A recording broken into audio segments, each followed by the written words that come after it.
फारूक साहब master number पे और आपके हल्के के उम्मीदवार शरद बाबू साहब और रब्बानी साहब, नदीम इमाम साहब और दीगर खातिन मजलिस, नौजवान साथियों, बुजुर्गों, पर्दा बैठकर सुनने वाली मेरी इज्जतदार माँ बहनों, अस्सलाम वालेकुम रहमतुल्लाहि व बरकातहू।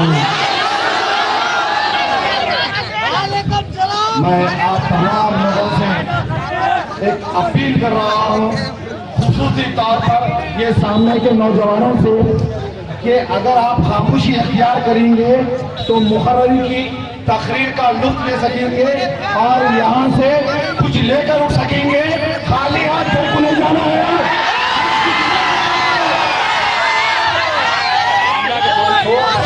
खामोशी में जो मजा आता है वो शोर शराबे में नहीं आता। और आपको एक बात बता दूं मैं, हिंदुस्तान भी जो आजाद हुआ वो खामोशी में आजाद हुआ, शोर शराबे में आजाद नहीं हुआ। और यकीनन आपका जोश, आपका जज्बा देखकर मैं ये बात बता सकता हूं कि अंबर पेट भी बीजेपी से आजाद होगा।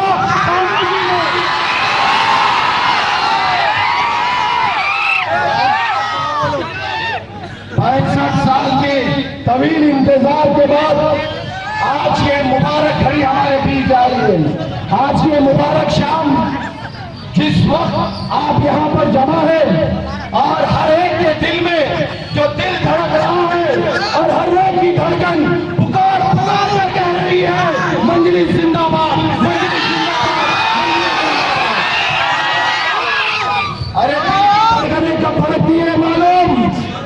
जब कोई नायाब कारनामा होने वाला है। तो आज आपकी धड़कनों की आवाजें ये इस बात की दलील दे रही है कि आपके अंबरपेट इलाके में मजलिस की मुबारक कदम कामयाब होने जा रहे हैं। अरे नौजवानों, ये जज्बे को उठाकर रखो, संभाल कर रखो और ये जुनून को बढ़ाओ और अपने अंदर एक अकबरुद्दीन अवैसी साहब को कायम करो। हर दिल के अंदर अकबरुद्दीन अवैसी साहब को धड़कना चाहिए। हमारे दिल का नाम अकबरुद्दीन अवैसी साहब है। हमको ये इस इलाके से 65 साल के इंतजार के बाद आज आपकी अपनी महबूब जमात कुल मजलिस इत्तेहाद और मुस्लिमीन ने ये इस बात का इरादा किया है, इस बात का ऐलान किया है, इस बात का फैसला किया है, अंबरपेट में कांग्रेस, टीडीपी, टीआरएस, बीजेपी नहीं, अब आएगी मजलिस। अरे हमारा दिल बहुत बड़ा था जो 65 साल इंतजार करे, मगर आप 15 दिन के अंदर वो काम करना है जो 65 साल में नहीं हुआ। मंजिस की क़यादत, मंजिस के कारनामे, एक लंबी फेरिस्त है मंजिस के कारनामों की।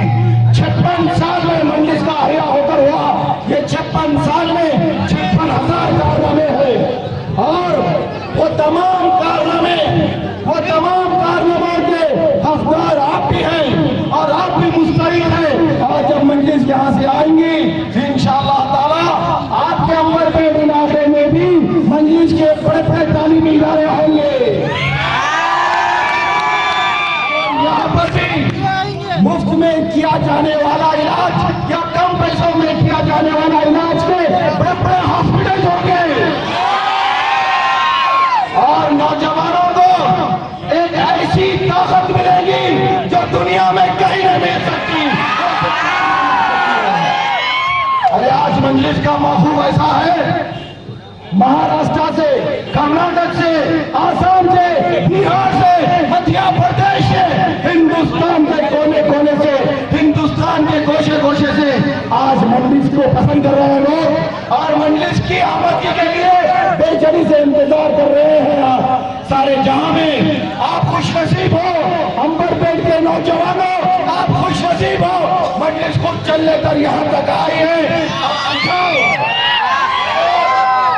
अब दिखाओ अपने बाजुओं की ताकत, अब दिखाओ अपनी मोहब्बत का जज्बा और मजलिस को खान करो। अरे ये चीखों पुकारे से, ये नारेबाजियों से हम हमारे यहाँ के उम्मीदवार को कामयाब नहीं कर सकते।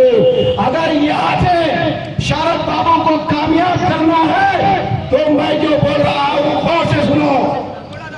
आज तक जितने भी दिन गुजरे, जैसी भी जिंदगी गुजरी, एक बदौशी में गुजरी, एक खुनुद्री में गुजरी, एक बगैर मंसूबे के गुजरी, मगर नौजवानों आज एक मंसूबा हमको बनाना है, एक प्रोग्राम हमारे पास है, एक परफेक्ट प्लान है। बोलो प्लान में साथ देंगे, कामयाब करेंगे मजलिस को। तो सुनिए आप, वो लोग बोल रहे हैं कि 15 दिन में क्या खंबा गाड़ रहे थे, जवाब लो। अरे 15 दिन में एक नहीं 15,000 खंबे गाड़ रहे, ये जज्बा, ये शोर शराबा, अरे लाके पता कांग्रेस हो, लाके पता कुत्ती साइकिल वाले, ये मंडलिस से मोहब्बत, ये मंडलिस से जान देने का जज्बा, मंडलिस के लिए कुछ भी करने की आवाज, ये कहाँ मिलती है? सिर्फ मंडलिस में मिलती है। मंडलिस इत्तेहादुल मुस्लिमीन ने ऐलान किया है। आप मंडलिस इत्तेहादुल मुस्लिमीन, ये जो जमात है ये मुसलमानों की जमात नहीं रही, ये मंडलिस इत्तेहादुल मुस्लिमीन दलित भाइयों की भी हो गई, एससी भाइयों की भी हो गई, बीसी भाइयों की भी हो गई, और अल्हम्दुलिल्लाह मंडलिस के रिश्तेदार बहुत बड़े हैं, मंडलिस का खानदान कबीला कुंबा बहुत बड़ा है। एक बात बोलूं, मजलिस में आज दलित भाई भी है, मियां भाई भी है। हकीकत की एक बात बता दूं मैं, ये दोनों के दोनों दिल जले हैं। दलित भाई तुम्हारे साथ भी 65 साल से नाइंसाफी हुई, और मियां भाई हमारे साथ भी 65 साल से नाइंसाफी हुई। तुम भी वक्त के मार खाए हो मियां भाई, हम भी वक्त के मार खाए हो। तुम भी परेशान, हम भी परेशान। ये मुल्क के इख्तिदार में रहने वाले तुम्हारे साथ भी नाइंसाफी किए और हमारे साथ भी नाइंसाफी किए।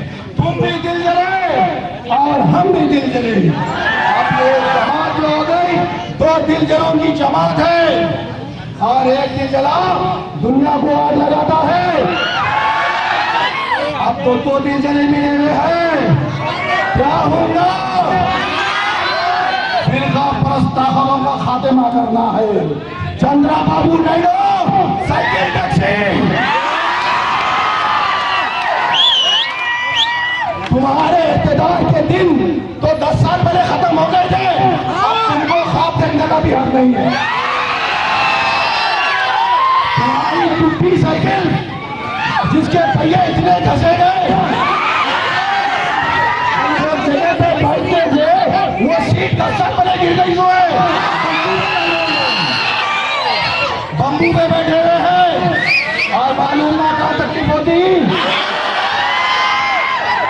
आपके हमारे साबिका सदर मोहतरम सालारे मिल्लत ने बाबू साहब को वार्न किया था, आंध्र प्रदेश में हुकूमत को कायम रखना है तो बाबू बीजेपी से अलायंस ना करना।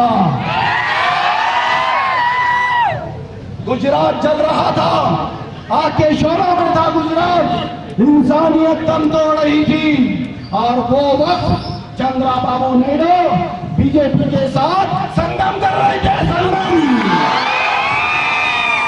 क्या हम भूल सकते हैं वो मंजर को, वो जली हुई लाशों को, वो जिंदा जले हुए लाशों को, बर्बादी के वो मंजर को?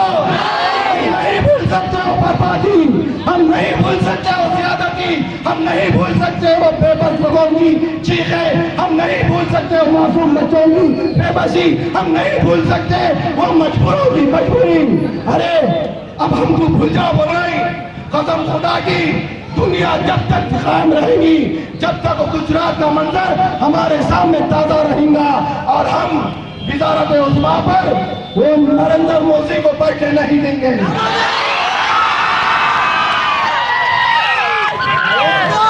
आज तुम भूल जाओ क्यों हम भूले, क्या वजह से हम भूले। और तुम अपने मैनिफेस्टो में लिखते हैं कि बाबरी मस्जिद जहां शहीद हुई उसी जगह तुम राम मंदिर बनाएंगे। और जो मुजरिम है गुजरात के मुजफ्फरनगर के, उन मुजरिमों को बाइज्जत बरी करेंगे। अरे कैसा बरी कर सकते तुम बाइज्जत? मजलिस कायम है हैदराबाद में, और जब तक मजलिस हैदराबाद में हिंदुस्तान में है कोई माई का लाल वज़ारत उज़्मा पर नहीं बैठ सकता। ये तारीख गवाह है, ये तारीख गवाह है। दलित भाई और मियाँ भाई का इतिहास वज़ारत उज़्मा पर किसी को भी बिठा सकता है। ये श्रीमती इंदिरा गांधी बोले सो है, पंडित जवाहरलाल नेहरू बोले सो है, और दीगर फ्रीडम फाइटर्स बोल के गए सो है। दिल्ली पे अगर किसी को हुकूमत बनाना है और दिल्ली में कोई हुकूमत बनाकर बिठा सकती कोई कौम, तो वो दलित भाई है और मियाँ भाई है।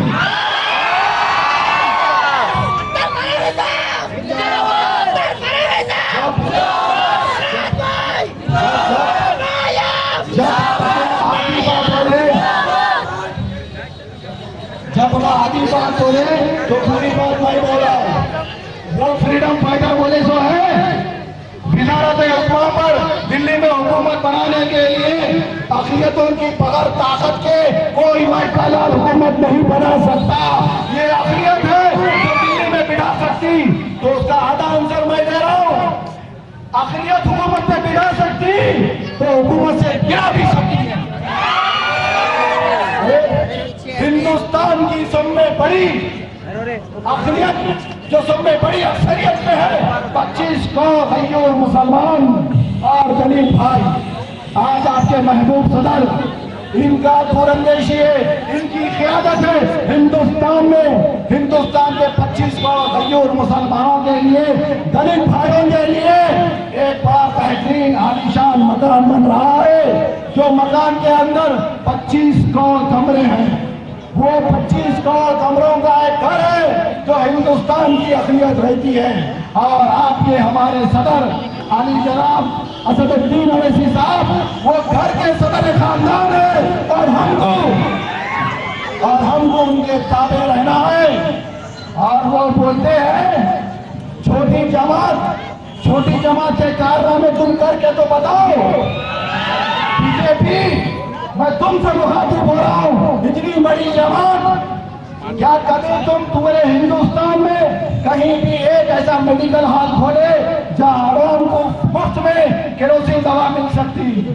देखो हमारे कायदीन की क़यादत को, ऐसे बड़े बड़े तालीमी इदारे, ऐसे बड़े बड़े हॉस्पिटल्स जहाँ बड़े बड़े एग्जामिनेशन 200, 250, 300 रुपए में होते हैं, और जितने भी फिरखाना फसादात में हादसों में कुछ भी होता है तो हर दिल में एक ही ख्याल आता है, अवैसी हॉस्पिटल, अफरा हॉस्पिटल। ये गरीबों की आवाज है जमात, ये मजबूरों की आवाज है जमात, ये मुसीबत ज़दा लोगों का सहारा है, ये यतीमों का सहारा है, ये गरीबों का सहारा है, ये ज़ईफ़ों का सहारा है, ये मासूम बच्चों के मुस्तक़बिल का सहारा है। कुल हिंद मजलिस इत्तेहादुल मुस्लिमीन के पास एक परफेक्ट प्रोग्राम है, एक एजेंडा है, जो 2014 के इंतखाबात के बाद अकबरुद्दीन अवैसी साहब ये ऐलान किए हैं कि मजलिस इत्तेहादुल मुस्लिमीन महाराष्ट्र और कर्नाटक को फतेह करने निकल रही है। और हमारे पहले से ही कदम पहुंच चुके हैं वहां पर, और इंशाअल्लाह ताला 2014 के नवंबर के बाद ऐवान असेंबली महाराष्ट्र में भी मजलिस इत्तेहादुल मुस्लिमीन के कायदीन असेंबली होंगे, और कोई महिलान जैसा अबू हासिम को हलफ लेते और थप्पड़ मारा, किसी की मां नहीं चली मजलिस के होते हुए।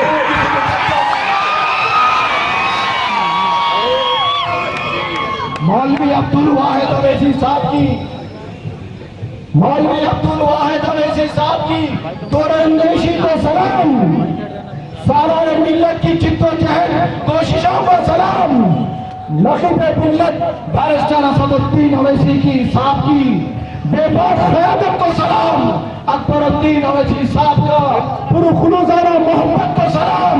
ये दक्कन की आवाम, ये तेलंगाना की आवाम, ये आंध्र प्रदेश की आवाम, ये दलित भाई, ये क्रिश्चियन भाई, ये बीसी भाई दिल से सलाम करते हैं आपकी क़यादत को। नखीब मिल्लत आपको हम जिंदाबाद बोलते हैं, हबीब मिल्लत आपको हम जिंदाबाद बोलते हैं। ये हमारा फर्ज है। ऐसे महबूब कायदीन की, ऐसे महबूब कायदीन की कदर करना चाहिए। जो रास्ता नखीब मिल्लत हमको बता रहे हैं वो रास्ते पे हमको अमल करना चाहिए। ये हल्का अंबर पे, ये हल्का अंबर पे किसी हाल भी छूटना नहीं चाहिए। नौजवानों ये बात को याद रखो, ये हल्का अंबर पे किसी हाल भी छूटना नहीं चाहिए।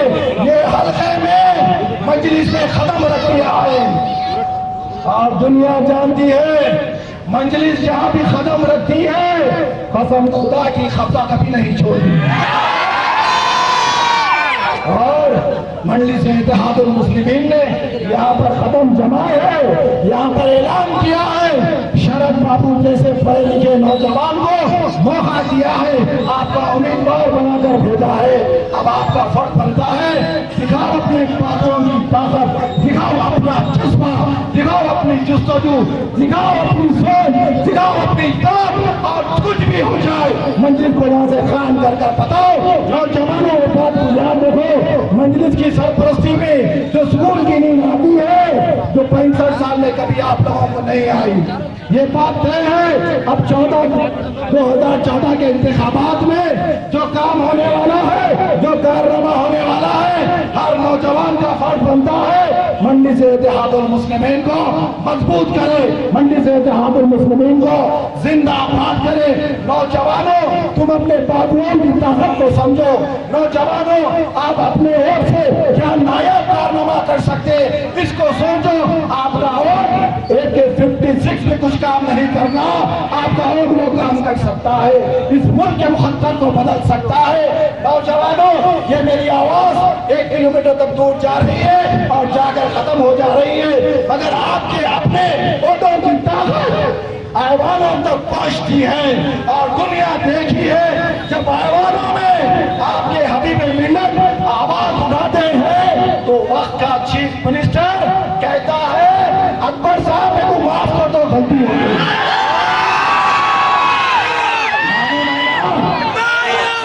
ऐवानों तक जो आवाज उठती है, ऐवानों तक जो आवाज उठती है, जब मेंबर ऑफ पार्लियामेंट बनकर नखीब मिल्लत आवाज देते हैं आवाज में, तो वो कुत्ते का बच्चा भी सही हो जाता है। ये वोट का इतिहास है, ये वोट की ताकत है। नौजवानों तुम इस बात को अच्छी तरीके से जान लो, नौजवानों तुम इस बात को अच्छी तरीके से जान लो, ये आपका फर्ज है। अगर इस बार अगर खुदा ना खास्ता इस इलाके में अगर थोड़ी सी लापरवाही हो जाएंगी तो बहुत बड़ा नुकसान होगा, मायूसी होगी, मगर हम नुकसान और मायूसी को देखने वाले नहीं है। हमको इस बात से पूरी इल्म है इस बात का कि अंबरपेट का नौजवान बहुत जोशीला है, अंबरपेट का नौजवान शेर का दिल रखने वाला है, अंबरपेट का नौजवान जो ठान लेता है वो करके बताता है।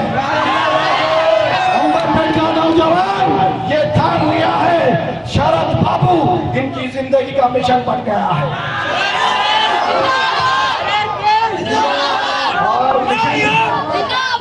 मिशन किसको मिलता मालूम ना, किसको मिलता मिशन? जो काबिल तरीन नौजवान होता है उसको मिशन मिलता है। और ये बात करने में मुझे पूरा गुरूर और महसूस कर रहा हूँ।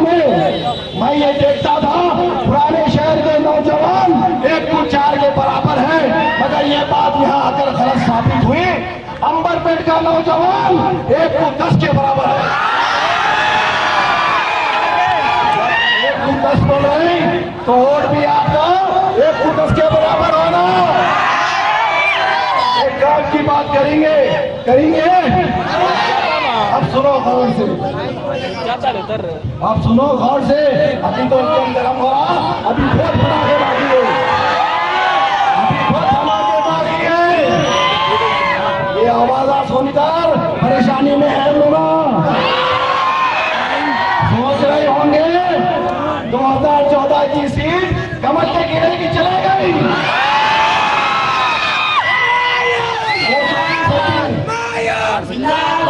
धैर्य नौजवानों, वो टूटी साइकिल भी बोल रहे होंगे खरी सीट कमल के गिरेगी। याद रखो, अरे याद रखो मेरी बात को नौजवानों। ऐसे चिट्ठियां बहुत आएंगी, घबरा नहीं होना। ये 15 रोज में आप तक भी पहुंचाएंगे लोग ना चिट्ठियां, बोलेंगे ईमान बेच रहे हैं क्या, ईमान बेच रहे हैं क्या। अरे हम कौन है मालूम ना, सर कटा देंगे अगर ईमान नहीं बेचेंगे। 65 साल की तड़प के बाद आज ये मुबारक दिन आया। अगर कोई खरीदने आएगा तो बिकने के लायक नहीं रहेगा। अब हमको समझ में आ गई बात, पहले सियासी शौर नहीं था, कुछ गुनूकी में थे, रोटी कपड़ा मकान दुकान बीवी बच्चों के चक्कर में थे। मगर अब हालात बहुत अच्छे हो गए, माशी हालात बहुत अच्छे हो गए। रोटी कपड़ा मकान दुकान बीवी बच्चे सबसे फारिग हो गए। अब दिमाग में एक ही बात बैठ गई, सियासत में हम पीछे क्यों हैं, सियासी शौर क्यों नहीं है हमें। नौजवानों आप पढ़े लिखे हो, नौजवानों आप जोशीले हो, नौजवानों आपके वोट की ताकत से इस मुल्क के मुकद्दर को बदल सकते हैं। 65 साल से जो नाइंसाफियां हुए वो इस बात से हुए कि हम में सियासी शौर नहीं था, हमने सियासी शौर नहीं था। मगर खत्म खुदा की ये खुले आसमान के नीचे ऐलान कर रहे हैं, अब सियासी शौर आ गया ना सियासी शौर। अब हमको मालूम है इलेक्शन कैसा जीता जाता, मालूम है ना। कितने घरा है, 35 से 40 हजार घरा है ये हल्के में। ये 40 हजार घरों को तूफान भरकर टूट पड़ो, घर घर जाओ और मंजिल का पैगाम पहुंचाओ, खक्का मारो, नीचे मुंडी डालकर बात करो। 65 साल के बाद एक सेक्युलर जमात मंडी से इत्तेहादुल मुस्लिमीन ने अपने दलित भाई को यहाँ से उम्मीदवार बनाकर भिजाया। आपकी भी ख्वाहिश थी मंडिस कब आएंगी, अब आपका मुबारक हो मंडिस के हाथ में जाना चाहिए। ये ऐलान करिए, आप घरे घर जाकर बात करिए आप, तो इंशाअल्लाह ताला एक एक घर में 10-10 वोटा निकलेंगे। ये इलेक्शन कितने वोटों का है, 55 से 60 हजार वोटा। अरे यूं ना ले सकते हैं, यूं।